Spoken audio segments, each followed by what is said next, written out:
Ki Paidbah ka Shnong Wahiajer ba ki Marjan kila Kyrshan ting e ki integrated Meghatop private limited makan sengi ka karkhana banti maushun hakte ka than. Haga jing snga Paidbah ka balong manta ka sengi ki Paidbah ki balawan poi hakani ka jaka kila penpaw ki jing penyang sngoba ya ka company banwan shna tem hakte ka jaka. Kani ka Shnong Wahiajer ka hap ha East China Hills district. Napdeng ki balawan ban ai jing kren ki lapan paw ki jing Kyrshan ni ka jing pen kre ka Meghatop private limited bakan sengya ka karkhana do bilat ha ka Shnong Wahiajer. Kinong kren nadu udole ke ilaka narpo urang bak Shnong ka Wahiajer suna perdi bat ki wei pat kila ai ka jing Kyrshan bapura ya kani ka company namal bakan wan ra ka jing mentoy nabdu ka roi ka par ka yo kam yo jam ka puli puthi bat ki wei. Hakini ke jing snga Paidbah la penyat do additional deputy commissioner ke East Khas Hill district ba Gautam Marjorie ka jing don lang member ka secretary Meghalaya State Pollution Control Board Dr. George Ed Susyang bat ki wei pat de. Ki Paidbah ka Shnong Wahiajer kila Kyrshan do im do yap baka Meghatop simen kan seng ya ka karkhana san dibelat hakani ka than.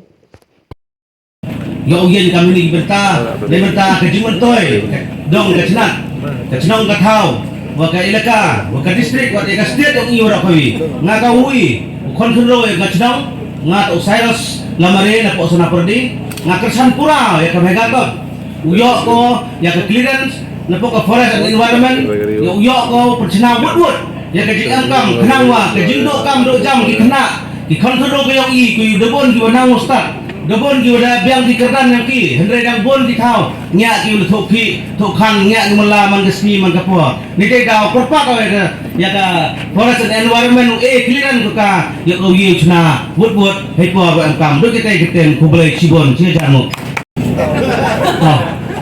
Sao dia ukuran ikublay, cuman dah hampir sahur hari ikublay, datang sahur ikublay pergi Paidbah, haji itu wakan ni ka public hearing kebayok kuman ni kesegi. Karena kom sengawa bertimik lah ipi, ngato umin lamare kam sengawa kena, jalan lamare, sengawa kuliang. Man lak kam robak Shnong kubiang tengah hari por dawana paus ket ni ke elite arlet yaw muswan dek mani ka dorbar ilaka te osket yo le iklam po ilaka ba uyo uilat ulai baik ka ya ketika Meghatop te hari por la ngajin hari por to support wa Kyrshan na ya kanika Meghatop man ulai baik arti yo uji kuman te ikmuyang ka niku ngakwa uklam ni yang pareng wa khanang wa ini ki officials yang ka cement plan ya usang thugi hajing itu wa ka environmental public hearing. I request the Meghatop Cement Private Limited to ensure that the economic growth and ecology should be balanced so that to ensure long-term prosperity and sustainable future for the planet. To achieve the balance between economy and ecology, a company should use renewable resource, not a non-renewable resource. And number 2, to recycle the wastewater.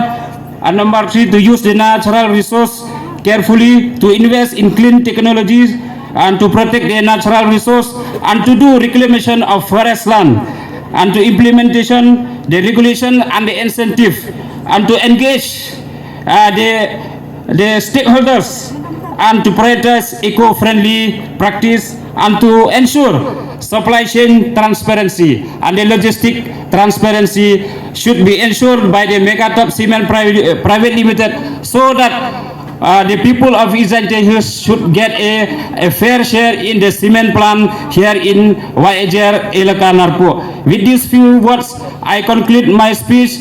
I strongly support the public hearing of Meghatop Cement Private Limited. Thank you. Kublai Chibon. Jai Hind.